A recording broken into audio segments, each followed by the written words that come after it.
Rubber, കൃത്രിമം, അതുപോലെ plastic, bioplastic, biodegradable plastic, അതുപോലെ ഫൈബർ, ഇങ്ങനെ ഒരുപാട് തരത്തിലുള്ള രാസവസ്തുക്കൾ നമ്മൾ കൈകാര്യം ചെയ്യാറുണ്ട്. പക്ഷേ നമ്മുടെ ശരീരവും ഈ രാസവസ്തുക്കളും എല്ലാം ഉൾപ്പെടുന്ന പോളിമേഴ്സ് എന്ന് പറയുന്ന ഒരു വലിയ രാസവസ്തുക്കളുടെ ഒരു കാറ്റഗറിയെ കുറിച്ച് നമ്മൾ മിക്കവർക്കും അറിയില്ല. അപ്പൊ ഇന്നത്തെ വീഡിയോ നമ്മൾ ഈ പോളിമേഴ്സ് എന്ന് പറയുന്ന വലിയൊരു വിഭാഗം രാസവസ്തുക്കളുടെ ഒരു കാറ്റഗറിയെ കുറിച്ച് ചെറുതായിട്ടൊന്ന് പറഞ്ഞു വെക്കുകയാണ് ചെയ്യുന്നത്. ഇപ്പൊ ലോകത്തിലെ എല്ലാ വസ്തുക്കളും ചെറിയ ചെറിയ തന്മാത്രകൾ കൊണ്ടാണ് നിർമ്മിച്ചിരിക്കുന്നത് നമുക്കറിയാം. അതായത് നമ്മൾ മിക്കപ്പോഴും കേട്ടിട്ടുള്ള കാര്യമാണ് ജലത്തിലെ തന്മാത്ര എന്തിനാണ് H2, അതുപോലെ തന്നെ വായുവിൽ നൈട്രജൻ, ഓക്സിജൻ, അതുപോലെ കാർബൺ ഡൈ ഓക്സൈഡ്, ഇങ്ങനെ ഒരുപാട് തരത്തിലുള്ള ചെറിയ ചെറിയ തന്മാത്രകൾ കൊണ്ടാണ് ഓരോ വസ്തുക്കളും നിർമ്മിച്ചിരിക്കുന്നത്. ഭാരം കൂടിയ തന്മാത്രകൾ നമ്മൾ പറഞ്ഞ H2O, അതുപോലെ തന്നെ നൈട്രജൻ, ഓക്സിജൻ, അതുപോലെ ഈ ഇരുമ്പിലൊക്കെ കാണപ്പെടുന്ന അയൺ, അങ്ങനെ കുറെ കാര്യങ്ങളെല്ലാം ചെറിയ ചെറിയ തന്മാത്രകളാണ്. ഇനി ചെറിയ തന്മാത്രകൾ കൂടിച്ചേർന്നുകൊണ്ടുള്ള വലിയ തന്മാത്രകൾ, അതായത് ഭാരം കൂടിയ തന്മാത്രകൾ കൊണ്ടുണ്ടാക്കിയ രാസവസ്തുക്കളെയാണ് നമ്മൾ പോളിമേഴ്സ് എന്ന് പൊതുവെ വിളിക്കുന്നത്. ഇനി പോളിമേഴ്സ് ഉണ്ടാകുന്നത് ഇതുപോലെ ചെറിയ തന്മാത്രകൾ കൂടിച്ചേർന്നുകൊണ്ട് പോളിമറൈസേഷൻ എന്ന രാസപ്രവർത്തനം കൊണ്ടാണ് പോളിമേഴ്സ് ഉണ്ടാകുന്നത് അല്ലെങ്കിൽ ഉണ്ടാക്കുന്നത്. ഈ കൃത്രിമ പ്ലാസ്റ്റിക്കുകൾ നിർമ്മിക്കാനും മറ്റുമൊക്കെ പലതരം ചെറിയ തരത്തിലുള്ള മോണോമേഴ്സ് എന്ന് പറയുന്ന ചെറിയ തന്മാത്രകൾ പ്രത്യേക രാസപ്രവർത്തനത്തിന് വിധേയമായത് പോളിമറൈസേഷൻ പലതരത്തിലുണ്ട്. Chain polymerisation, step growth polymerisation, അങ്ങനെ പലതരത്തിലുള്ള പോളിമറൈസേഷൻ രാസപ്രവർത്തനങ്ങളുണ്ട്. ഇതിൽ ഏതെങ്കിലും ഒന്ന് ഉപയോഗിച്ചിട്ടാണ് വലിയ തരത്തിലുള്ള തന്മാത്രകളായ പോളിമേഴ്സിനെ നിർമ്മിക്കുന്നത്. ഇപ്പൊ നമ്മൾ ദിവസേന ഉപയോഗിക്കുന്ന പ്ലാസ്റ്റിക്കുകളും ഇതുപോലെ വ്യാവസായിക അടിസ്ഥാനത്തിൽ ചെറിയ തന്മാത്രകൾ, അതായത് ചെറിയ രാസവസ്തുക്കൾ ഉപയോഗിച്ച് ആണ് നിർമ്മിക്കുന്നത്. ഇപ്പൊ 2020 വിശാഖപട്ടണത്ത്, അതായത് ആന്ധ്രാപ്രദേശിലെ വിശാഖപട്ടണത്ത് ഒരു ദുരന്തം ഉണ്ടായി. LG പോളിമേഴ്സ് എന്ന് പറയുന്ന ഒരു കമ്പനിയുടെ സ്റ്റൈറീൻ എന്ന് പറയുന്ന വാതകം ചോർന്ന് 13 പേർ മരിക്കുകയുണ്ടായി. ഈ സ്റ്റൈറീൻ എന്ന് പറയുന്ന വാതകം ശരിക്കും നമ്മുടെ ജീവിതത്തിൽ മിക്കപ്പോഴും ഉപയോഗിക്കുന്ന പോളിസ്റ്റെറീൻ എന്ന് പറയുന്ന രാസവസ്തു ഉണ്ടാക്കാൻ ഉപയോഗിക്കുന്ന ചെറിയ തന്മാത്രയാണ്, അതായത് അതൊരു വാതകമാണ്. അപ്പൊ ഈ ചെറു തന്മാത്രകൾ, സ്റ്റൈറീൻ എന്ന് പറയുന്ന ചെറു തന്മാത്രകളെ കൂട്ടിച്ചേർത്താണ് പോളിസ്റ്റെറീൻ നിർമ്മിക്കുന്നത്. അപ്പൊ അവർ അശാസ്ത്രീയമായ രീതിയിൽ ഈ വാതകം ശേഖരിച്ചു വെച്ചത് കൊണ്ടാണ് അന്ന് ആ വിശാഖപട്ടണത്ത് ആ അപകടം ഉണ്ടായത്. അതുപോലെ ചെറു തന്മാത്രകൾ ചേർന്നുണ്ടാകുന്ന വലിയ തന്മാത്രകളെയാണ് നമ്മൾ പൊതുവെ പോളിമേഴ്സ് എന്ന് വിളിക്കുന്നത്.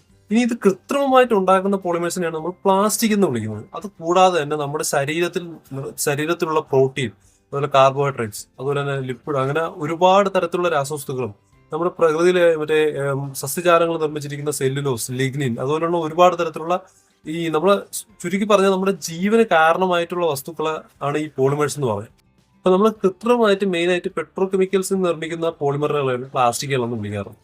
അപ്പൊ ഇതിന്റെ ഒരു പ്രധാനപ്പെട്ട ഒരു പ്രത്യേകത എന്ന് പറഞ്ഞാൽ ഇത് വന്നിട്ട് അധികകാലമായിട്ടില്ല. അതായത് ഒരു നൂറ്റാണ്ട് മുമ്പ് തൊട്ടാണ് ഇത് മെയിനായിട്ട് പോപ്പുലറൈസ് ആയി തുടങ്ങിയത്. അതിന് മുമ്പ് വരെ നമ്മൾ ഈ ശരിക്കും ഒരുപാട് കാര്യങ്ങളൊക്കെ ഉണ്ടാക്കാൻ വേണ്ടിയിട്ട്, അതായത് ഉപയോഗിച്ചിരുന്നത് ആനക്കൊമ്പ്, അതുപോലെ തന്നെ പരുത്തി, അതുപോലെ ഈ മൃഗങ്ങളുടെ തോല്, എല്ല്, ഇതുപോലുള്ള സാധനങ്ങൾ ഉപയോഗിച്ചിട്ടാണ് ഒരുപാട് നമ്മൾ ഡേ ടു ഡേ ഇന്ന് കാണുന്ന പല കാര്യങ്ങളും അന്ന് ഉണ്ടാക്കിയിരുന്നത് ഇതുപോലുള്ള പ്രകൃതിയിൽ നിന്ന് കിട്ടുന്ന വസ്തുക്കൾ ഉപയോഗിച്ചിട്ടായിരുന്നു.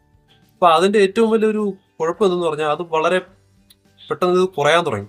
കാരണം ഈ വേട്ടയാടലും അതുപോലെ തന്നെ കൃഷിഭൂമി കുറയുന്നതും അങ്ങനെ ഒരുപാട് പ്രശ്നങ്ങൾ വന്നു തുടങ്ങിയപ്പോൾ ഇപ്പൊ ഇതിന് പകരമായിട്ട്, അതായത് നമ്മൾ ഈ പ്രസന്റ് ഈ ഉപയോഗിക്കുന്ന വസ്തുക്കൾ, ഉദാഹരണത്തിന് ബില്യാർഡ് ബോളുകൾ, അതുപോലെ സ്പോർട്സിന് ഉപയോഗിക്കുന്ന വസ്തുക്കൾ, അതുപോലെ പലതരത്തിലുള്ള വില കൂടിയ വസ്തുക്കളും മറ്റുമൊക്കെ ഉണ്ടാക്കാൻ വേണ്ടിയിട്ട് ഈ മൃഗങ്ങളുടെ ഉൽപ്പന്നം അല്ലാതെ കൃത്രിമമായിട്ട് എന്തെങ്കിലും കണ്ടുപിടിക്കണം എന്ന ഒരു ആവശ്യമാണ്. 19ാം നൂറ്റാണ്ടിന്റെ ആ ഒരു സമയത്താണ് ഇതിന്റെ ഈ ഒരു മെയിനായിട്ട് ഇതിന്റെ ഒരു ആവശ്യമാണ്. അങ്ങനെ വന്നപ്പോൾ ഒരുപാട് പേര് ഇതിന്റെ പുറകെ പോയി. കാരണം ഒരുപാട് പേര് ഈ കൃത്രിമമായിട്ട് എന്തെങ്കിലും ഒരു വസ്തു, അതായത് ഇതൊക്കെ ഉപയോഗിക്കാൻ പറ്റുന്ന എന്തെങ്കിലും ഒരു വസ്തു കൃത്രിമമായിട്ട് ഉണ്ടാക്കണം എന്ന ഒരു ആഗ്രഹത്തോടു കൂടി ഒരുപാട് ശാസ്ത്രജ്ഞന്മാരും സാധാരണ മനുഷ്യരും എല്ലാവരും പരീക്ഷണം ആരംഭിച്ചു.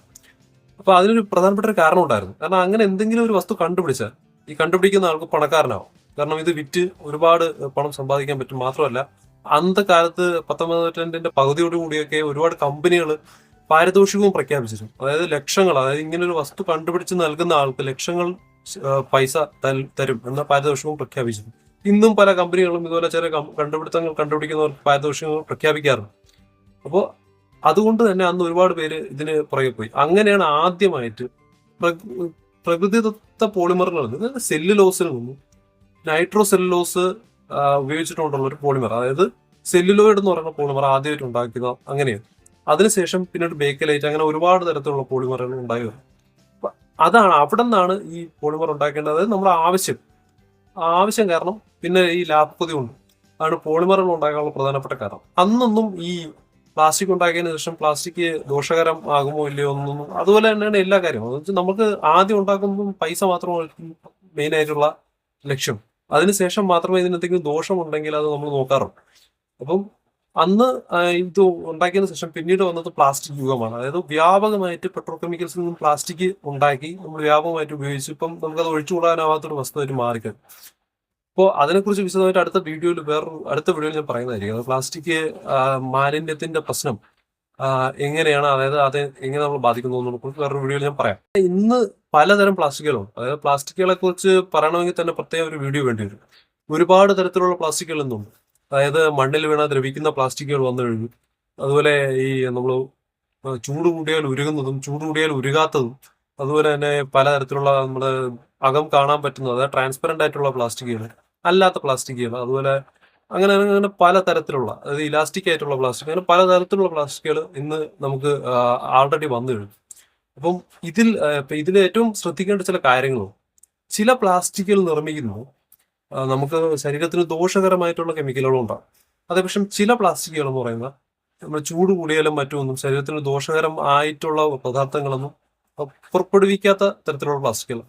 അപ്പൊ നമ്മൾ ഭക്ഷണ സാധനങ്ങളും മറ്റു കാര്യങ്ങളും ഒക്കെ സൂക്ഷിക്കാനും അല്ലെങ്കിൽ അങ്ങനെയുള്ള കാര്യങ്ങൾ ഇടപെടാനും, അതായത് നമ്മൾ ഡെയിലി ഇടപെടാൻ ഉപയോഗിക്കുന്ന പ്ലാസ്റ്റിക്കുകൾ എപ്പോഴും നമുക്ക് സുരക്ഷിതമായിട്ടുള്ള പ്ലാസ്റ്റിക്കുകൾ ഉപയോഗിക്കാൻ പ്രത്യേകം ശ്രദ്ധിക്കുക.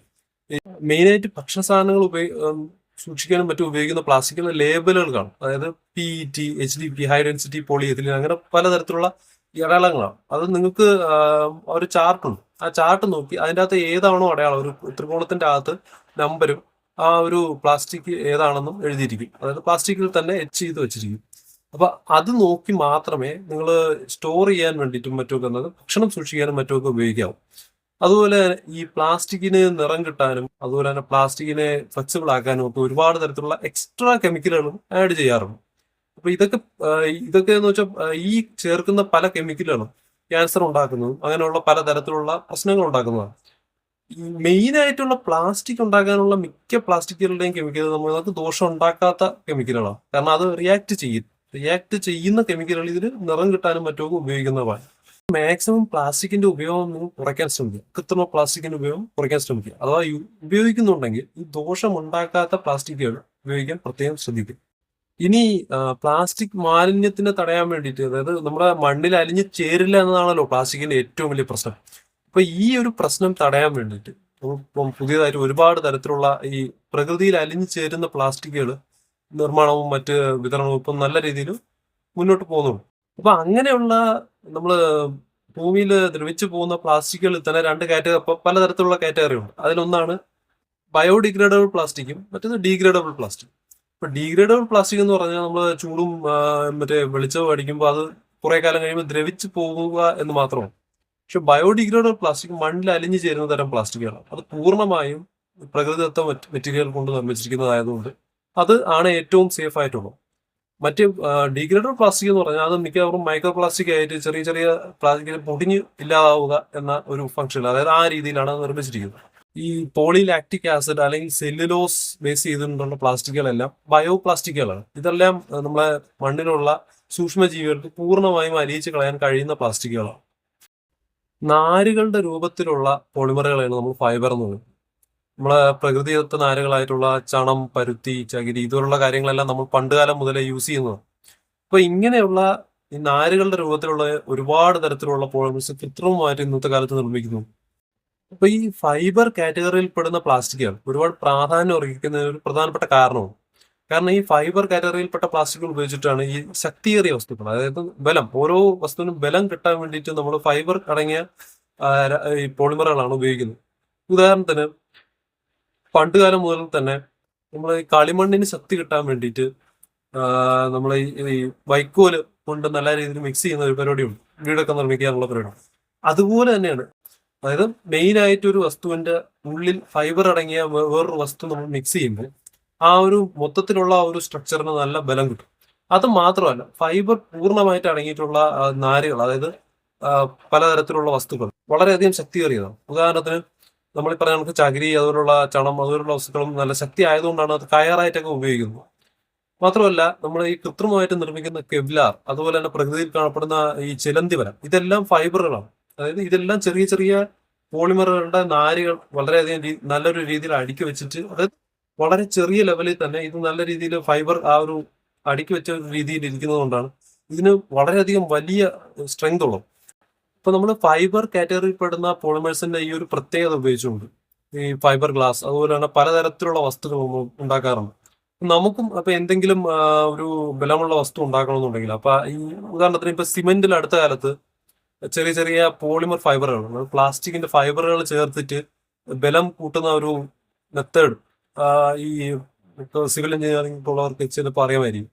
അപ്പൊ അങ്ങനെ ഒരു മെത്തേഡ് ആൾറെഡി ഉണ്ടാകും. അതുപോലെ തന്നെ പലതരത്തിലുള്ള ഇപ്പൊ ഏതൊരു വസ്തുവിനും ബലം കൂട്ടാൻ ഫൈബർ ആഡ് ചെയ്യുന്നത് ഒരു പ്രത്യേകതയാണ്. അപ്പൊ അതാണ് ഫൈബർ എന്ന്. ഇപ്പൊ നമ്മുടെ നാട്ടിലൊക്കെ നമ്മൾ ഉത്പാദിപ്പിക്കുന്ന ഒരു പ്രകൃതിദത്ത പോളിമറാണ് റബ്ബർ എന്ന് പറയുന്നത്. റബ്ബറിന്റെ കഥയൊക്കെ നമുക്ക് ഏതാണ്ട് അറിയാം.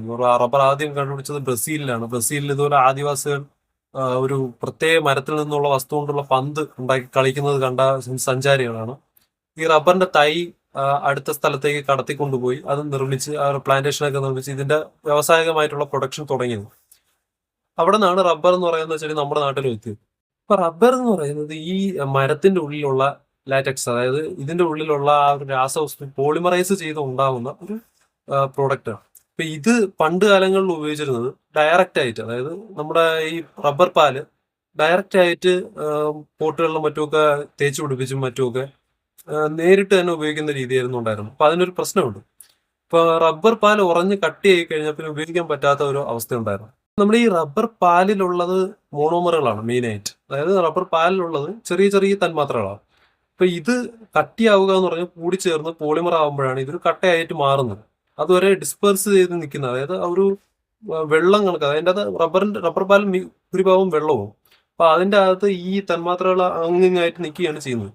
അപ്പോൾ ഇത് കട്ടി ഉറയുക എന്ന് പറഞ്ഞാൽ ഇത് പോളിമറൈസ് ആവുക എന്നാണ് റബ്ബർ. കട്ടി ആയതിനു ശേഷം ഇതിനെ വീണ്ടും ലയിപ്പിച്ചിട്ട് ഇതിനെ അപ്പൊ കട്ടിയാവുക എന്ന് വെച്ചാൽ അത്ര വലിയ തന്മാത്രകൾ ഉണ്ടാവാറില്ല. അതുകൊണ്ടാണ് ഇതിന് ബലം കുറവ്. അതായത് നമ്മൾ സാധാരണ പ്രകൃതിദത്തമായിട്ട് കട്ടിയായി ഉറഞ്ഞുണ്ടാവുന്ന റബ്ബറിന് വലിയ ബലം ഉണ്ടാവാറ്. അതേസമയം നമ്മൾ വീണ്ടും ഇതിനെ ടെർപ്പന്റൈൻ പോലുള്ള രാസവസ്തുക്കളെല്ലാം അലിയിപ്പിച്ചിട്ട് ഇതിനെ സൾഫർ ചേർത്ത് ക്രോസ് ലിങ്ക് ചെയ്യും. ക്രോസ് ലിങ്ക് എന്ന് പറഞ്ഞാൽ ആൾറെഡി വലിയ നീളത്തിലുള്ള ഈ തന്മാത്രകളെ വീണ്ടും കണക്ട് ചെയ്തിട്ട് അതിലും വലിയ തന്മാത്രകളായിട്ട് മാറ്റും. അപ്പൊ കൂടുതൽ ബലവും കൂടുതൽ കാലം ഈട് നിൽക്കുന്നതുമായിട്ടുള്ള സാധാരണ നമ്മൾ മാർക്കറ്റിൽ കിട്ടുന്ന നടക്കുന്ന റബ്ബർ പ്രോഡക്ട്സുകളും ഉണ്ടാവും. ഈ വൾക്കനൈസേഷനും ഈ റബ്ബറിനെ കുറിച്ചുള്ള കൂടുതൽ കാര്യങ്ങളും ഞാൻ വേറൊരു വീഡിയോയിൽ വിശദമായിട്ട് ചെയ്ത് കാണിച്ചു തരാം. അതായത് റബ്ബർ പാലെടുത്ത് അതിന്റെ പറയുന്ന ഞാൻ ആൾറെഡി ഈ ആസിഡും മറ്റുമൊക്കെ ഉപയോഗിച്ച് എങ്ങനെയാണ് റബ്ബർ ഇങ്ങനെ പോളിമറൈസ് ആയിട്ട് കട്ടായാവുന്നതും അതിനെക്കുറിച്ചൊക്കെ ഉള്ള വീഡിയോ ഇട്ടിട്ടുണ്ട്. അതുപോലെ തന്നെ വൾക്കനൈസേഷനെ കുറിച്ച് എക്സ്ക്ലൂസീവ് ആയിട്ട് വേറൊരു വീഡിയോ ഞാൻ പറയുന്നതായിരിക്കും. അപ്പോൾ ഈ വീഡിയോയിലൂടെ പോളിമറുകളെ കുറിച്ചുള്ള ഒരു അടിസ്ഥാനപരമായിട്ടുള്ള ഒരു അറിവാണ് നിങ്ങൾക്ക് തരാൻ ഉദ്ദേശിച്ചത്. അതായത് ഇത് വെറും വളരെയധികം ബേസിക് ആയിട്ടുള്ള ഒരു കാര്യമാണ്. അപ്പൊ ഇനി വരുന്ന വീഡിയോകൾ ഇതിനെക്കുറിച്ച് കൂടുതലായിട്ടുള്ള കാര്യങ്ങൾ ഞാൻ പറയുന്നതായിരിക്കും.